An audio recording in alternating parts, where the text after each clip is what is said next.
is. We are live. It is fight week. Officially, Canelo Triple G 2.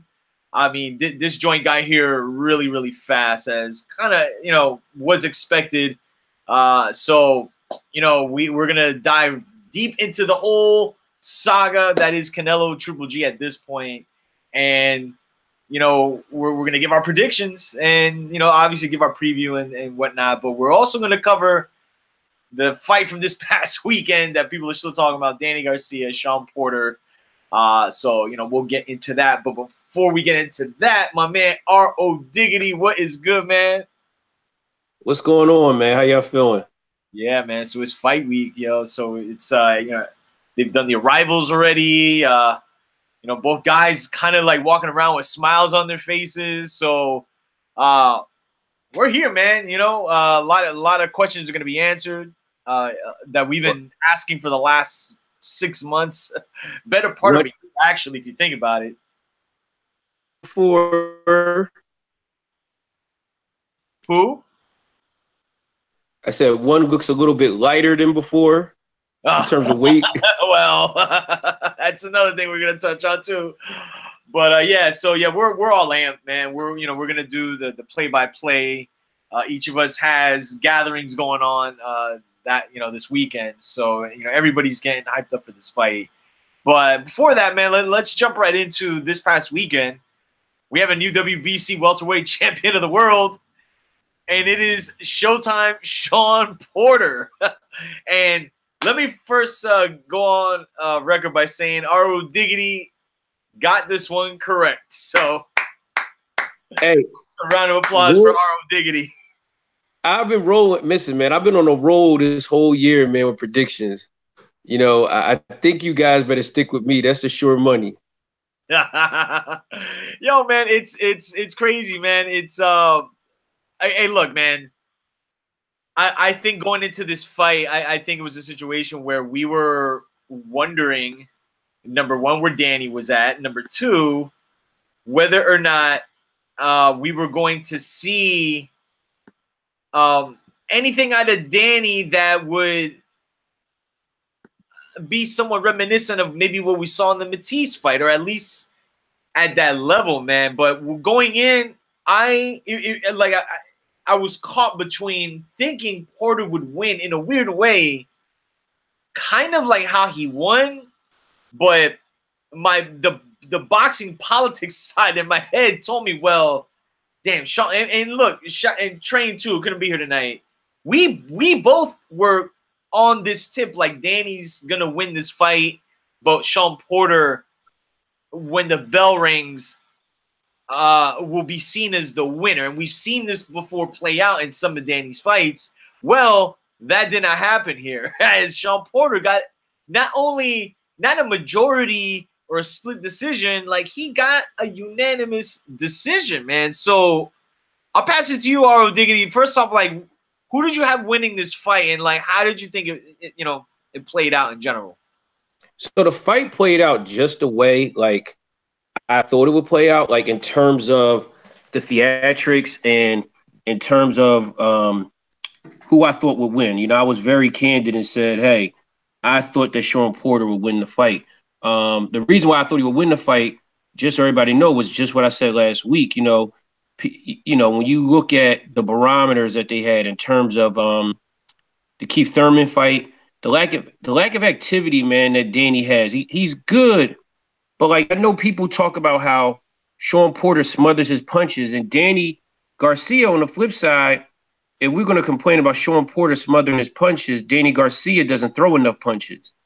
So it was just a matter of perception. And I know, like when you leave stuff in judges' hands, everything is left up to what your perception is. And your perception is your reality. And the reality is that I thought the fight was going to be a split decision.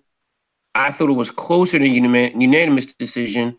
However, I didn't really believe that it was a robbery like people said it was. So for me, a win is a win, but I by no means had it a draw because I felt like Danny squandered opportunities he had by not throwing punches. Listen, I get it, man. Well, we'll get onto that one later, but I just felt like it went just the way I thought it would. And the fact that Danny would just, squander an opportunity he had by not being great. And it's almost like what did Wayne Gretzky say back in the day? You're gonna miss like all the shots that you take, that you don't take. And Danny did not take a lot of shots. I mean, he just didn't throw a lot. That was just my opinion. And Sean did. And I know we could look at CompuBox and things of that caliber, but when you talk about perception, you just leave everything to the reality of the judges. And shout out to Sean Porter, man. I didn't know what he was doing in the beginning of the fight, but he adjusted and went right back to Animal Cub. He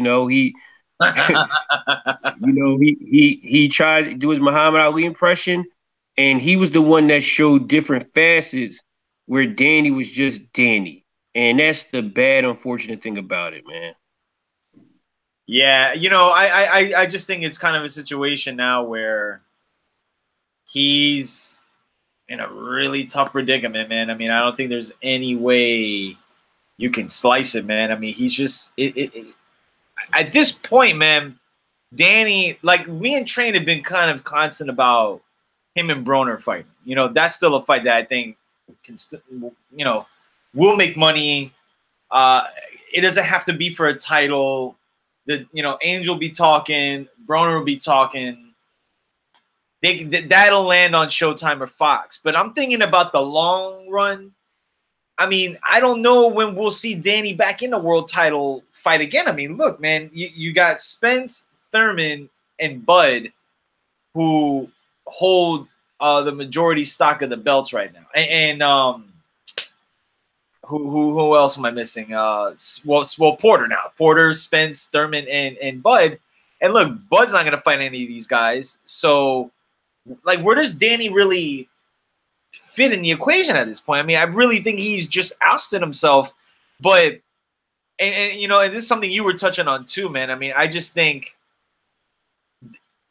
his attitude now following this fight, man, is just – I'm not surprised, but at the same time, I kind of feel like the writing's been on the wall with Danny, man. And I think he's a guy that we're keeping our eye on for years. And, at 140, again, like we forget at 140 he had his career there. But, again, I always stressed that since the Matisse fight, it's been very stagnant. And he's run into situations like Herrera and Peterson where those are like should be definitive wins, which ended up being controversial decisions.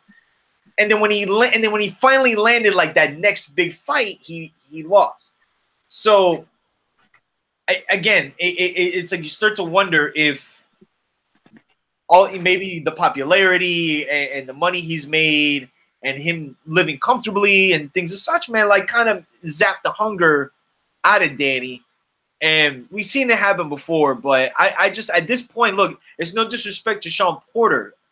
He's a good fighter, but there's tiers in boxing, man. Just like in all sports, there's certain players that are just at certain tiers, and Sean Porter is not at the tier of a Keith Thurman, Bud Crawford, Errol Spence. So I just don't know where he goes at this point, man. I mean, I think he's maybe got a couple fights where he can make some big, decent chunk of change. But, I mean, is he gatekeeper status at this point? Or would Danny even put himself in that position to be looked at as that or be put in fights like that? I mean, he can fight against Andre Berto and things like that. But, I mean, we're talking about high-level fights, man. So I think right now, man, like it's pretty much over for Danny Garcia in that department. Yeah, I mean, again, I think you hit on something very good, and it's the fact that where exactly does Danny Garcia see himself right now? You and I both know that there are politics in boxing, and I forget what boxer said it, but he said my lawyers and my politics are my left and right hand. Like yeah. I forget who said that. You remember that saying, but it's crazy because every big fight he's had, he's kind of like lost or didn't really put forth a good effort, even down to the Herrera fight where it was in Puerto Rico. That was kind of like a big like homecoming event, and he squandered that opportunity. So I think right now Danny might be. I think Danny is one fight away from being a certified gatekeeper. I mean, it depends on who he fights. Because again, we got to remember, how did Danny get to 147? He got to 147 because what? People say, oh, he didn't want to fight Bud, and he had a chance to be great down there, but he skipped 140. He skipped 140, went to 147. And there were talks that he was even talking about going to 154 after this fight. Remember? Like, not after this fight, but in the... I was like, why are you even mentioning 154?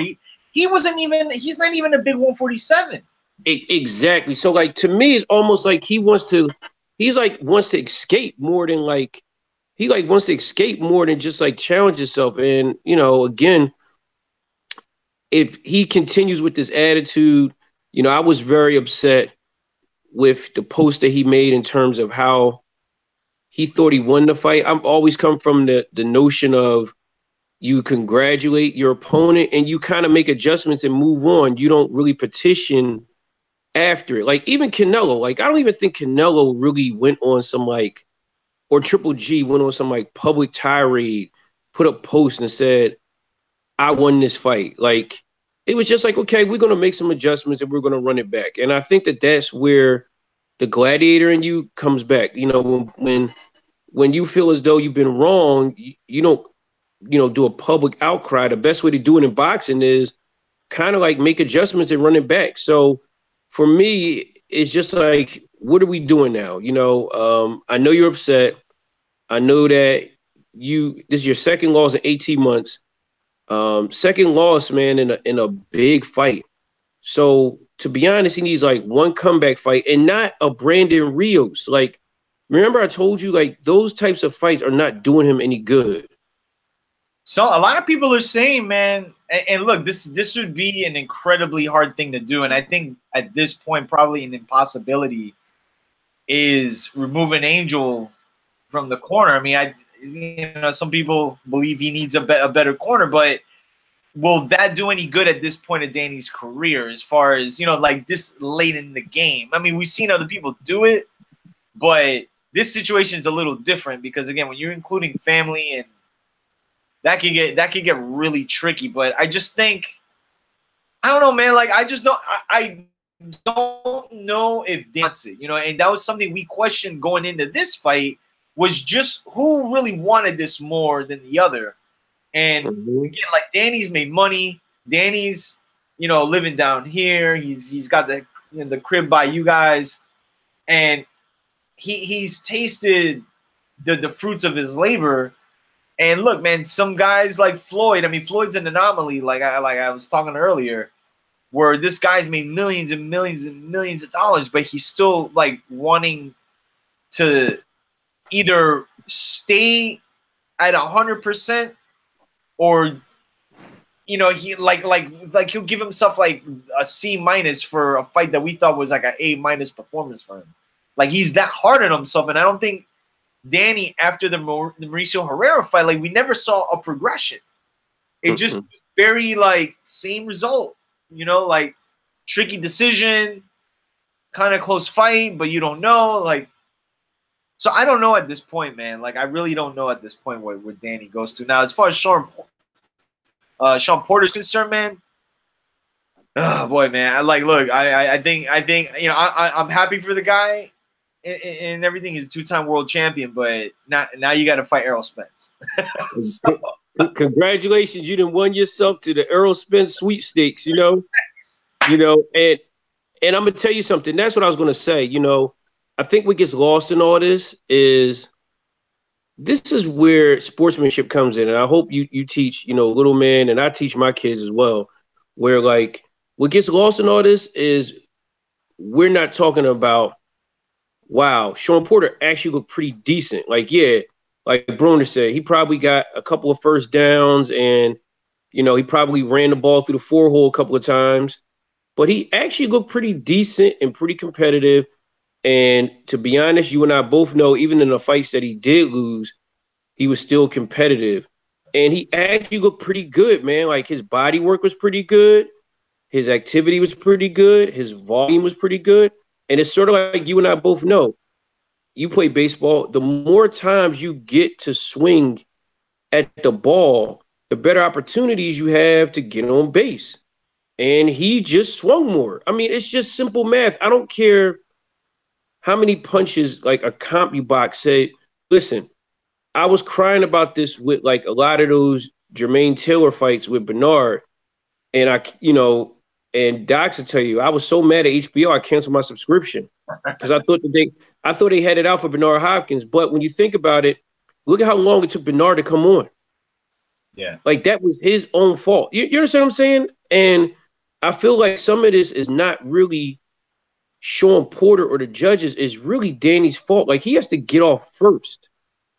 That's why I said, for me, what gets lost in all this is just how good Sean Porter really looked. And unfortunately now he's gonna have to go into the Earl Spence sweepstakes. And let me tell you something. If it's the Earl Spence we saw this weekend, that's the best chance he has of beating him. Uncle Earl, the best chance. Where's the bottle? Not that bottle, the one I mixed. Yo, man, that made headlines just as much as the fight did this weekend, man. As far as Errol Spence having a little. yeah, man. I think that's his best chance, man. Is Uncle Earl the mixologist, Uncle Earl the mixologist. That's the best chance that Porter has of beating him. And it's actually some. Is that what we're calling him now? It's Uncle Earl. Yeah, Uncle Earl. And there's some yo. Oh man, we might have started something. Yo. And this, he has two different personalities, Earl the boxer, and then after hours is Uncle Earl. Uncle Earl, right? But look, what's so crazy is there is like literally Earl, man, like I wasn't really happy with what I saw this weekend. I mean, again, we're going to see how that plays out. I know Mikey wants to fight him. The best thing that Sean Porter could do is wait till later 2019 and just try to see how this plays out. Because maybe, with I don't know, man, like maybe that Mikey fight goes. I know you said it may not go, but maybe that happens. And that'll be the best thing for Sean Porter, man. But for real, like, I wouldn't rush that Sean Porter fight. I mean, that Earl Spence fight. I would wait until 2019. There's no way he has to fight him. Well, no, now. I don't think that's going to happen next. I mean, I think whoever, like, from what we heard with this whole Fox deal, Errol Spence apparently has a date in December that could land on Fox. I don't think it's going to be Mikey Garcia. I don't think they figured out that date. But, yo, I'm telling you, man, I still have this suspicion that they're trying to swerve Mikey into another type of fight, man, because I just think if all things considered, all these network deals, everything, if everything was like solidified, like we would kind of know by now. So I think there's a money issue involved. I mean, Mikey's taking a big risk, and I don't know, man. That's still a fight I don't like for Mikey, but yo, man, like I guess we'll kind of have to wait. All right, let me ask you this question real fast. I know people say it's so far-fetched for Mikey to fight Earl Spence. Now, let me just, and I know we're going to transition after this and get to the meat and potatoes, but does Mikey Garcia beat Danny Garcia? Oh, absolutely. Okay. So you see what I'm saying? So either you're telling me that Mikey is really good to go to 147, or Danny Garcia is really not that great. So which one is it? I think it's a situation for, okay, like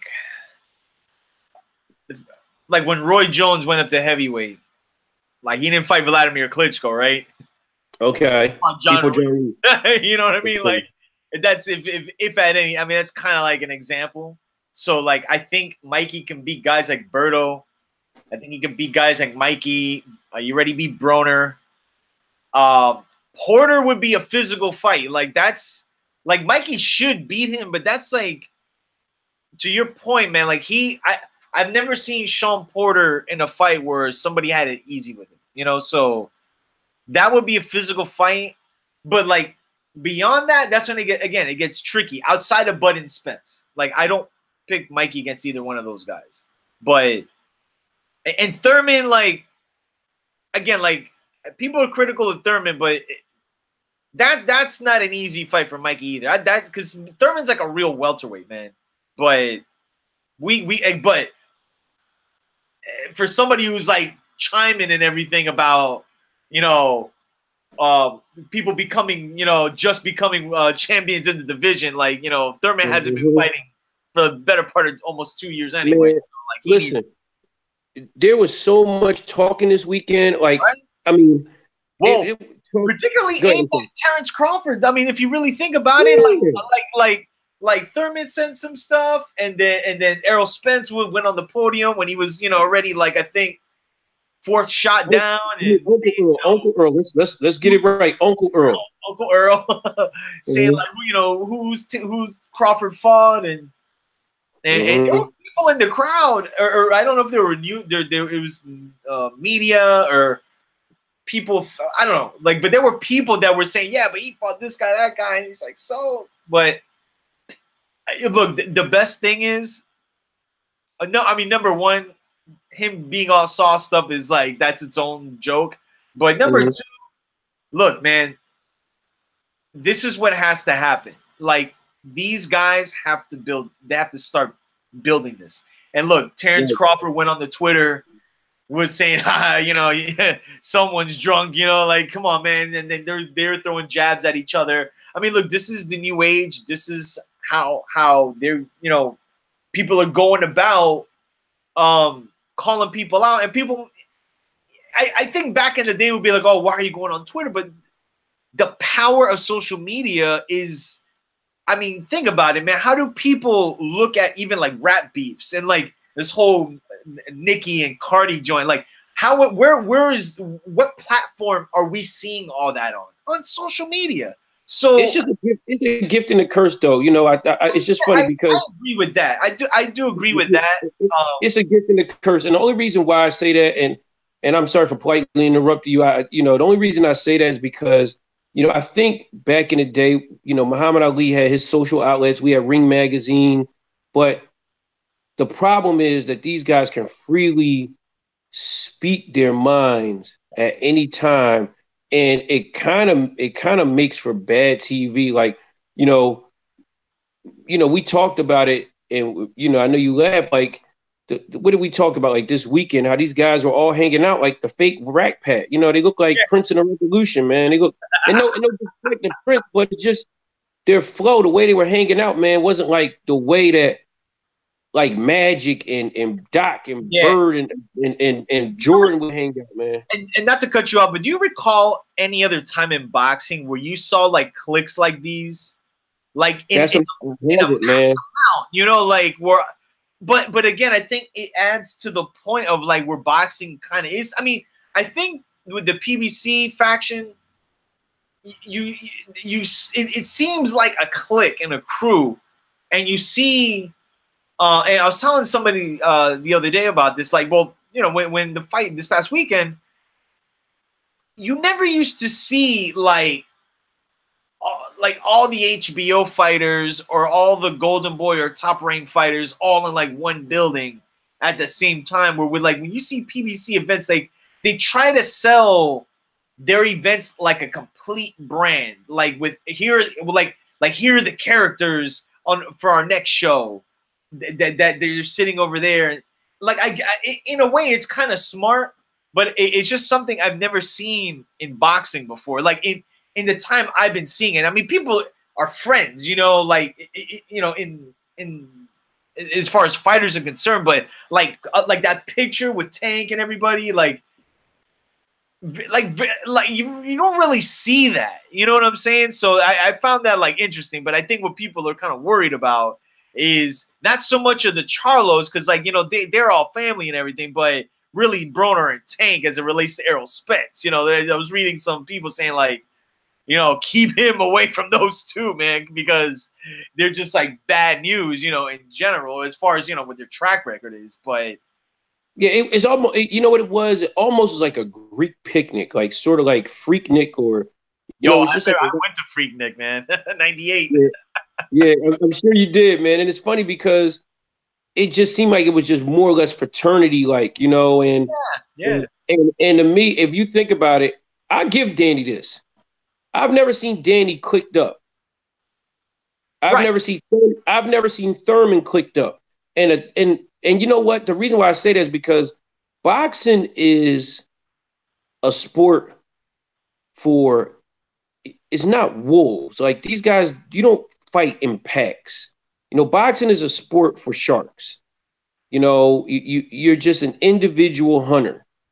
You know, and it's always been that way, man. You didn't see, you know, you saw the Spinks brothers, but they were the Spinks brothers. You know, they were cliquish because they were brothers. You know, Olympians supported each other. Like I think you had that '84 class where Terrell Biggs and Evander Holyfield and those guys kind of supported each other as brothers. But realistically, between and even after that, you didn't see this whole like wolf pack type of mentality where, yeah, we got this, we're down with this, we're down with that. And it was almost like, you know, gangs, you know what I mean? Like red, blue, green, you know, like, you know, it's just kind of like gang colors. And it's just a shame because what gets missed in all this is, and the gang symbol, believe it or not, let me go back. The gang symbol they all throw up that represent their set is Al Heyman.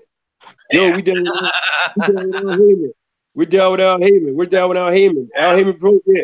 So that's their gang symbol. And I've never seen this before. And it's a shame because social media has focused on a lot of that stuff versus the stuff that it should be used. Like, for instance, when Jacobs was walking and saw Charlo, to me, that's what social media should be used for. That kind of impromptu stuff, man to man, where we can kind of get this show on the road type of stuff. Tank and our buddy Tevin Farmer, you know, caught them kind of like having words. That's what that stuff should be used for, in my opinion. It shouldn't be used for watching Uncle Earl have one of his episodes, you know, and these guys like, you know, taking cameras. I mean, granted, everybody's like, "Oh, this is great." They're young.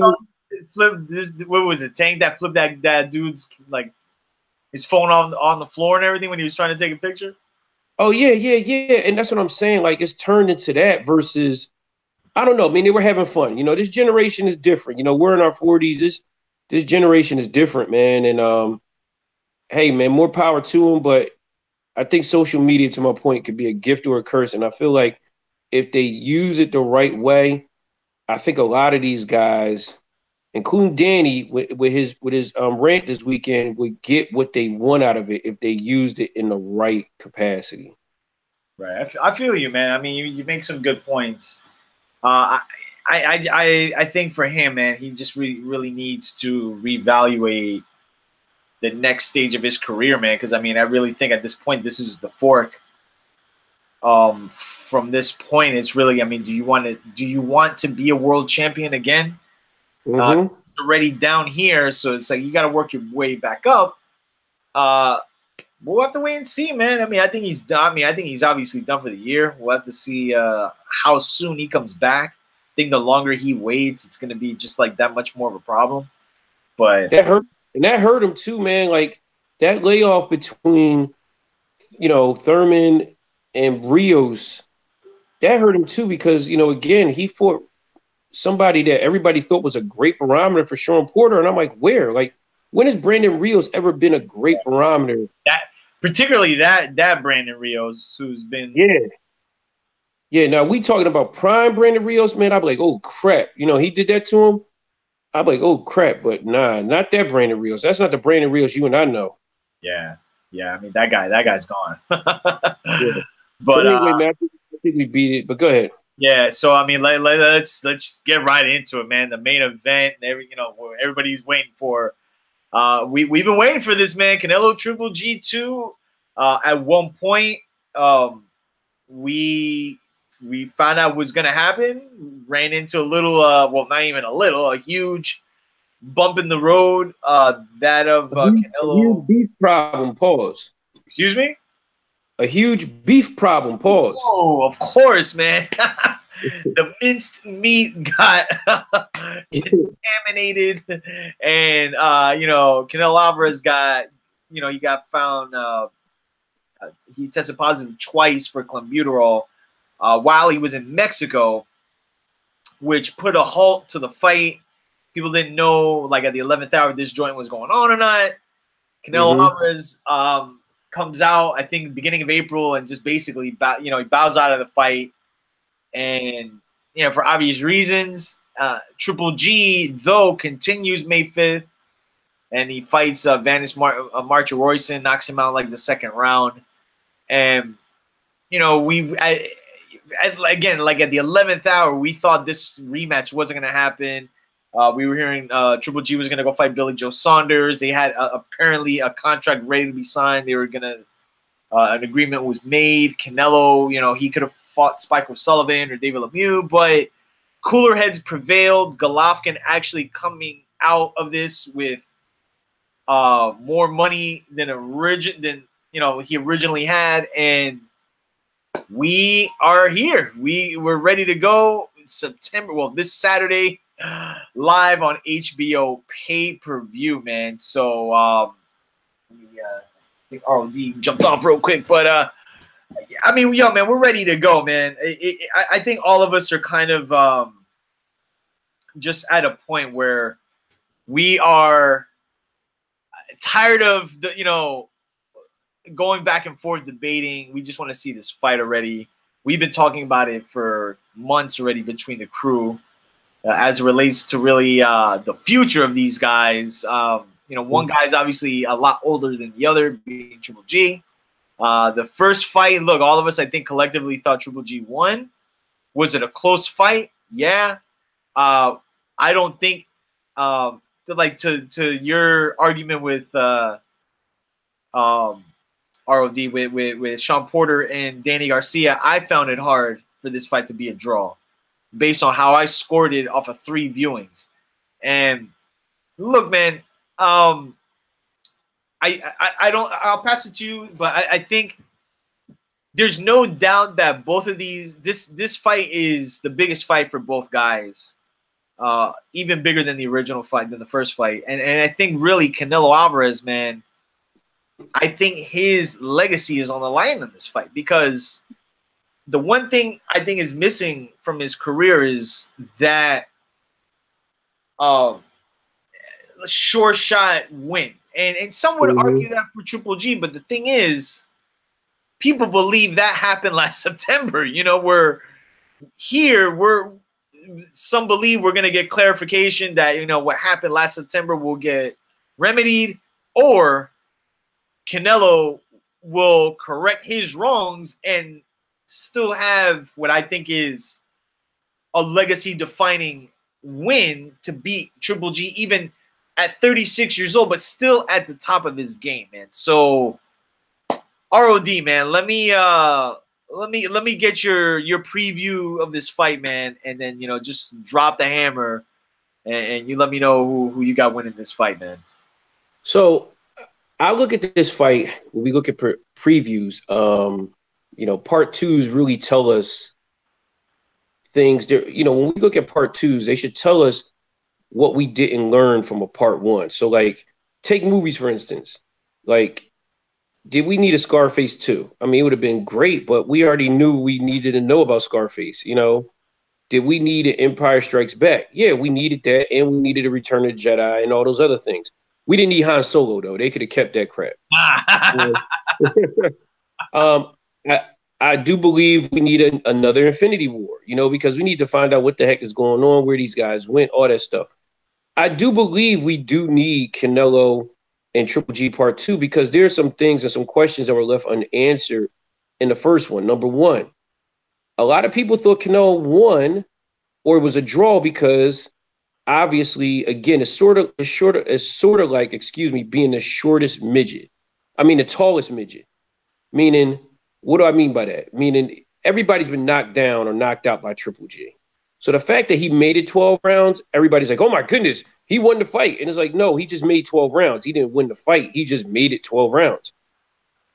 Number two, the mere fact that, Triple G's a year older now.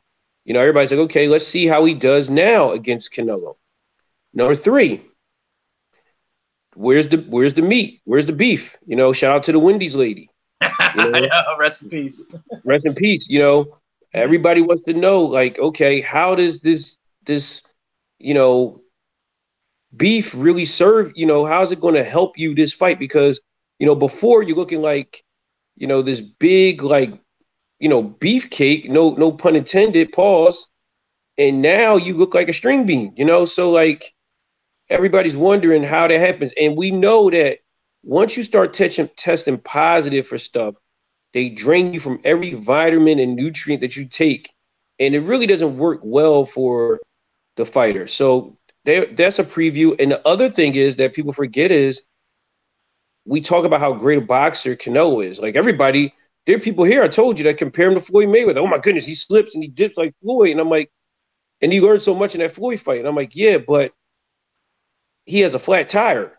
What do I mean by the flat tire? He had knee surgery. Now, whether it's to clean up cartilage or whatever the case, he had knee surgery. So will he be as mobile as he was that first fight? So this is why we're at this part 2 right now, because those questions haven't been answered. And I think they will be answered in this part 2. If I were a betting man, I would say if this fight goes the distance, if Canelo doesn't get knocked down and this fight goes the distance, they're going to rob Triple G. Listen to what I'm saying. If this fight goes the distance and Canelo doesn't get knocked down, they're going to rob Triple G. If this fight goes the way I think it should go, meaning Canelo is slower, he's kind of weaker, we know he tires, and Triple G, you and I agreed at some points that he should have showed more urgency in the first fight. If it goes that way, being as though Canelo tested positive, he's a little bit weaker, his physique, we can see that stuff. Because you and I both said he's really not a middleweight. And he tires. And he's not as mobile. It's sort of like what we saw with the movie Gladiator when Russell Crowe, like they hit him with that poison dart and he wasn't so, he was, kind of out of his element. So if those things happen, Triple G should be able to knock Canelo out. So if I'm a betting man, I'm going to tell you that if there's any knockout, it's going to be Canelo. I mean, it's going to be Triple G. I'm sorry, did I say Canelo should knock him out? No, Triple G should knock Canelo. You meant Triple G, so I know what you meant. Yeah. It's funny. I saw your face like, what the heck is Ride or Die talking about? If anybody's getting a knockout, it's going to be Triple G. And I think if Triple G would have stepped on the gas a little bit more in that first fight, he probably would have got it because Canelo was tiring. So I'm going to pick Triple G by I know it's going to sound crazy, by decision, only because I feel like there's going to be a situation where he might get a standing, that he might hit Canelo and get him a standing 8. He might put pressure on the gas, and that will be like the separating factor. I don't think he's going to knock Canelo out, but I will say this, and I mean this wholeheartedly. If he does not knock Canelo down this time, if he does not hurt Canelo this time, if that fight goes the same way, Canelo's going to win that fight. And I'm not going to say he deserves to win that fight. He's going to win that fight. So you're taking the route I took last week with Porter and Danny. That's exactly what that was my exact. Yeah, and I'm going to tell you why, because it's just too much golden boy involved in this. This is their cash cow. Canelo is the younger guy, and I feel like I don't know, man. We still haven't found out how did Canelo. We still haven't found out. Maybe you can elaborate on this. Who put up the money, the difference for Triple G to make him happy to take this fight? I don't know. I don't know the full story. Oscar's saying he had to come out of pocket or what have you. They're saying the team or the MGM came out of pocket. Needless to like, whatever it may be, they worked it out where Golovkin got, I think, 10% more than what he was originally going to get before the scandal broke. So I guess in a way, man, like you got to hand it to Triple G because he stuck to his guns at the 11th hour, and he basically like got what he asked for, man. You know, because people could say Canelo could have walked and fought another fight. Well, this is my rebuttal to that, man. Again, let's not forget who's under the microscope in this fight. I mean, Triple G's not the one that got that tested positive for clenbuterol. He's not the one that bowed out of the fight. So it's not like he was wanting out of the fight, but anybody in that situation going into what is really a third negotiation, I don't know anybody that would go in there saying, oh, well, I'll just take what I was going to get anyway. No, man, like, and I salute them for, figuring it out, but the fight's here, man. And I think for Canelo, he has to understand this is the biggest fight of his career. I don't think he could have afforded to fight a Spike O'Sullivan or a David Lemieux coming off a suspension that was leading into the fight with Golovkin anyway. So that's what I'm saying. Like, people say, oh, well, they're throwing Triple G a bone. Like, nah, man, like, it's a legacy fight, man. Like, Canelo had to take this fight, man. And I think monetarily, when you think about big fights and big events, look, Canelo Alvarez sells tickets, but him versus Spike O'Sullivan or David Lemieux wouldn't be a big pay-per-view seller. I'm sorry. Like, it just wouldn't. So I think now, man, you touch on some points, man. I think the thing with his knee concerns me, and we've seen it wrapped up the whole lead up. And tell him about the RoboCop picture that's going around on a thread. Man, like, yeah, the RoboCop picture. Oh man, the robotic knee.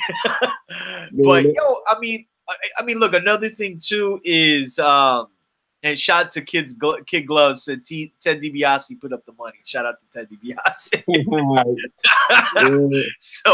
So yeah, look, man, another thing we got to consider is Canelo's been out a year.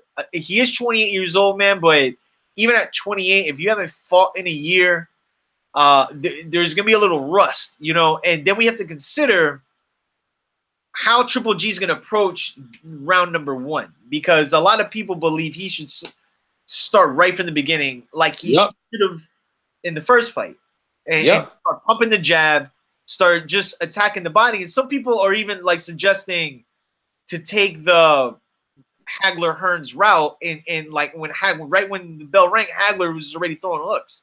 So Canelo, look, man, we can't sit here and say that I'll read this comment in a second, but we can't just sit here and say that Canelo is a guy that is a very active fighter, that is a very consistent fighter. He fights in spots. I mean, and when you look at fights with Cotto, Erislandy Lara, Austin Trout, his more competitive fights, like, he fights in spots. He doesn't like to fight at other fighters' faces. And even, like, granted, like the Floyd fight, he was young. A lot of people give him, what Train likes to call the mulligan. But I don't know, man. This is the thing, man. I really believe that the hope is that Triple G a year later is that much older, and he's lost that much of a step where, look, Canelo in the first fight, man, when what he did was actually working. It was good work. But again, man, this is a 12-round fight. And like we've seen in the past, like Canelo tends to gas. And I think a lot of that's attributed to the fact that he loads up on a lot of his shots. And he's gonna be on the back foot. Again, look, man, if you think that he's gonna fight Triple G in the middle of the ring, you guys are crazy. And then on top of that, just seeing sparring footage, he's already leaning on the ropes and everything. So it's like, again, we're back to square one. So I just, you know why he's leaning on the ropes though, because he believes he can parry a lot of what Triple G's gonna right. throw at. He believes he can take his punch too. See, that's a mistake. And look, the thing about it too is Triple G, obviously, I think the number one thing that was missing in the first fight was the body attack. They know, Canelo and team know that he's going to be coming for their body, or for his body. And again, man, I just think Canelo, this is probably going to look a lot like the first fight, man, because I don't see where Canelo is going to gain that stamina. And another thing that I told somebody the other day was the ability to clinch.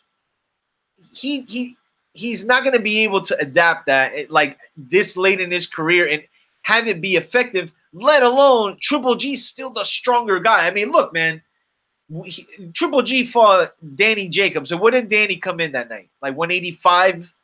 Like, man, Danny Jacobs might have came in 2 bills, man. Dude, like, and not only that, but like Danny couldn't even clinch him.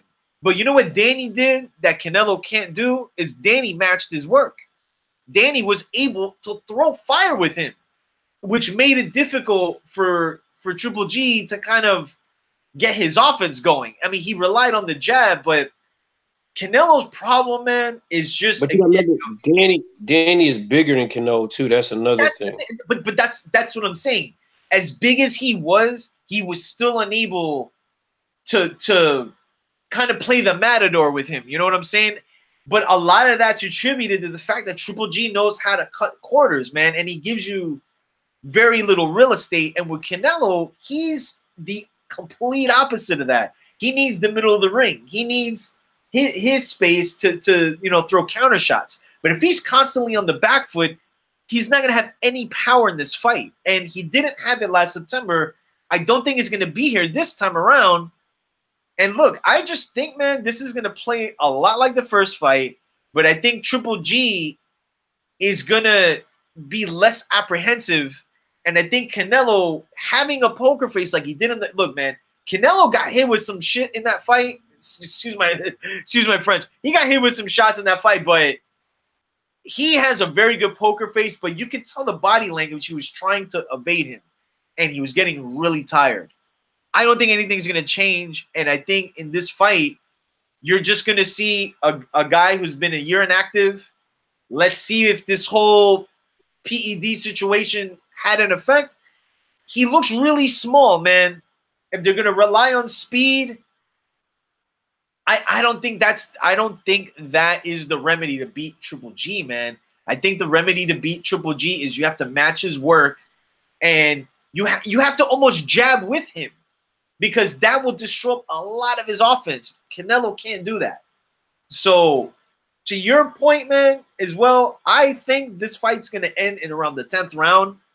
Well, you didn't pick stoppage. I'm picking stoppage. I think Triple G is going to stop Canelo in the 10th round. I just think Go ahead, I'm sorry. I'm saying I just think Triple G's going to put he's going to start earlier. I think Canelo, look, man, this isn't going to be no whitewash. I think Canelo, again, he's going to land solid counter punches. He's going to throw good combinations. But again, it's going to be a story of consistency. And I just think a year of activity, the knee, the mass amount of pressure that is over Canelo's head, I just don't think Triple G, and look, man, I could be wrong, but I don't think he's going to show up old Saturday night. I think we're going to get the same Triple G we've seen in like the last pocket of a year. And I think that guy's still good enough to beat Canelo Alvarez, who I think we have already seen the best of, man. And I don't think that guy is good enough to beat Triple G, but I think Canelo he's gonna get stopped in the 10th or 11th round by a body shot. Yeah, if again, what those guys told you about Canelo starting off early, Triple G starting off early, that has to be a must. Like it has to be early. If that fight ends with Canelo on his feet, like that first fight, they're going to give the fight to Canelo. He has to have a sense of urgency from round one in order for that to happen. Because you and I agreed, and we didn't know if it was because the fight was in Vegas. Sometimes that platform, and it does certain things to different people. And I'm not saying it did it to Triple G, but he let him hang around too much. And I felt like if he were to just put his foot on the gas, or had a little sense of urgency with Canelo tiring out, he probably could have stopped him. Yeah. So if he does that and he makes it like Hagler and Hearns, then it's fine. But I'm gonna tell you something. Up until maybe like the 7th, the 5th or 7th round, I forget which round it was, Triple G was fighting at Canelo's pace, which was shocking to me. So he can't do that. He has to fight at his pace from round one. I mean, it has to be almost like, remember how Kobe played Little Bow Wow and played his friends? And it was like straight from the beginning. Like sometimes you play somebody one-on-one and they're really good and they let you get a couple of shots. Like Kobe didn't let him do it. Like Kobe just said, all right, from straight one, like, yo, man, it's a difference between, watching sharks on the Discovery Channel and swimming with those MFers in real life. And I really believe that he has to take that second notion. Like, you're in this shark cage with me. You ain't watching me on TV now. You in this water with me. I'm going after you. I'm not letting up. You're wounded prey.